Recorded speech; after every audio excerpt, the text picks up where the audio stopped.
शव यात्रा। अमरपुर नाम के एक गांव में विमल हलवाई अपने 2 छोटे बच्चों और बीवी के साथ रहता है। विमल की पत्नी ज्योति भूत प्रेत जादू टोने में बहुत माना करती थी। इसका बिल्कुल विपरीत विमल इन चीजों को दक्यानुसी माना करता था।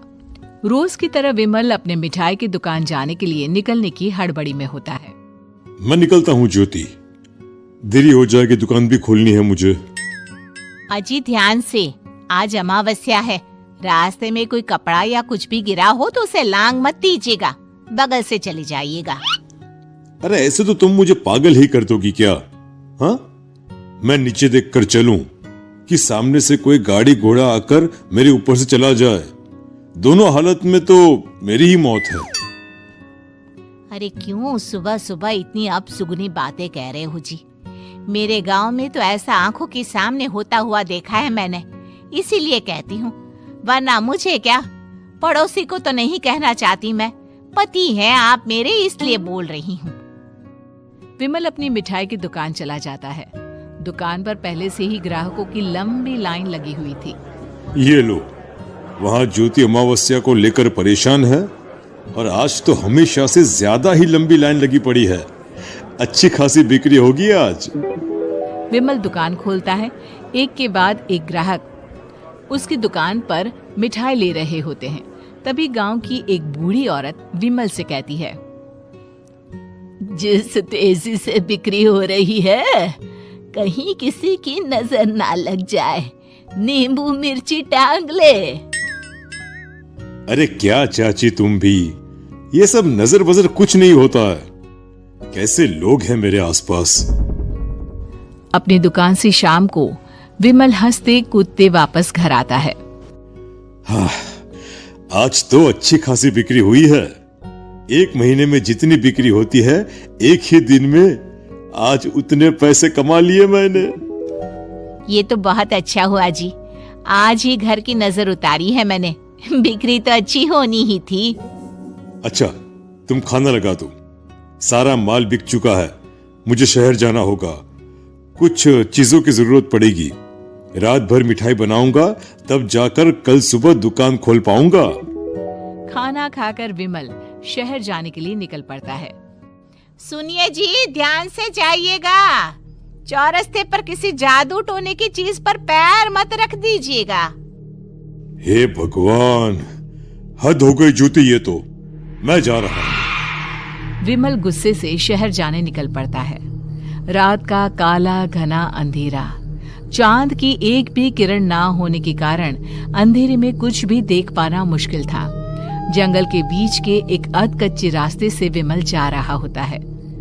चारों तरफ गुफ अंधेरा और सन्नाटा सुनाई दे रहा था, और सुनाई दे रही थी विमल के पैर के नीचे आ रहे सूखे पत्तों की आवाजें। तभी अचानक दूर से उसे कुछ आवाजें सुनाई देती है। अरे, ये इतनी रात को जंगल के रास्ते कौन जा रहा है? शायद कोई टोली होगी। राम नाम सत्य है, राम नाम सत्य है, राम नाम सत्य है, राम नाम सत्य है। धीरे धीरे आवाज कुछ कुछ सुनाई पड़ती है। आवाज धीरे धीरे और नजदीक आती सी लगती है।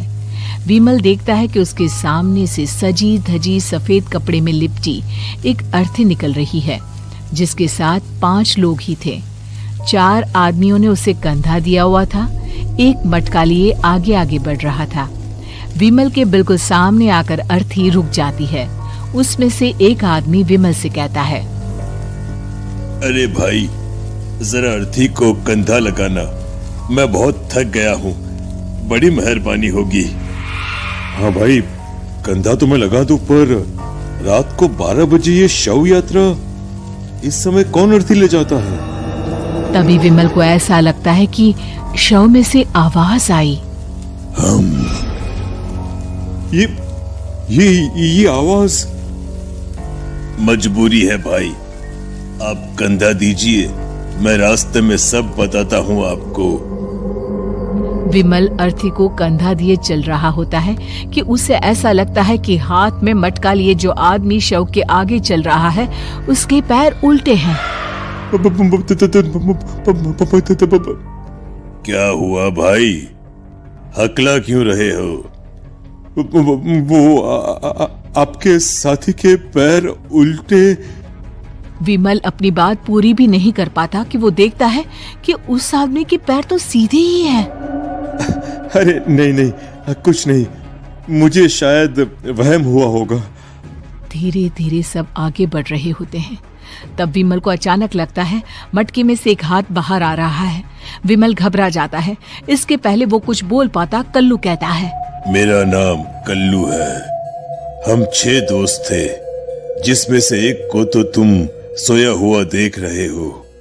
इतनी पक्की दोस्ती थी कि जैसे हम सब सगे भाई हैं। पर किस्मत का कोई क्या कर सकता है। आज से 4 साल पहले एक नदी में हम सब नहाने गए थे, जिसमें डूबकर राजेश की मौत हो गई।